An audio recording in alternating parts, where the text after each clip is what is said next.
திருப்பத்தூரில் மாபெரும் எல்லை மாட்டுவண்டி பந்தயம் நடைபெற்றது. இதில் ஆயிரக்கணக்கான ரசிகர்கள் கலந்து கொண்டு நிகழ்ச்சியை கண்டுகளித்தனர். சிவகங்கை மாவட்டம் திருப்பத்தூரில் மாமன்னர்கள் மருது பாண்டியர்களின் 224ஆம் ஆண்டு நினைவு விழா, பசும்பொன் முத்துராமலிங்க தேவரின் 118ஆம் ஆண்டு ஜெயந்தி விழாவை முன்னிட்டு மாபெரும் மாட்டுவண்டி எல்கை பந்தயம் நடைபெற்றது. இந்த பந்தயத்தை கூட்டுறவுத்துறை அமைச்சர் KR பெரியகருப்பன் தலைமையேற்று கொடியசைத்து துவக்கி வைத்தார்.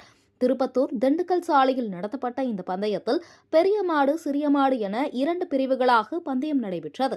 முதலாவதாக நடைபெற்ற பெரிய மாட்டு பிரிவில் 14 ஜோடிகளும், சிறிய மாடு பிரிவில் 23 ஜோடிகள் என மொத்தம் 37 ஜோடி மாட்டு வண்டிகள் பங்கேற்றன.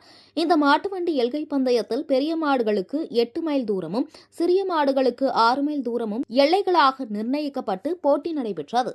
சிவகங்கை, மதுரை, தேனி, திண்டுக்கல், திருச்சி, புதுக்கோட்டை, தஞ்சாவூர், ராமநாதபுரம் உள்ளிட்ட பல்வேறு மாவட்டங்களில் இருந்து போட்டியாளர்கள் காளைகளுடன் கலந்து கொண்டனர். கொட்டும் மலையில் விடாமுயற்சியோடு போராடி எல்கையில் கொடியை வாங்கி வெற்றி பெற்ற மாடுகளின் உரிமையாளர்களுக்கும் அதை ஓட்டி வந்த சாரதிகளுக்கும் ரொக்க பரிசுகள் வழங்கப்பட்டது.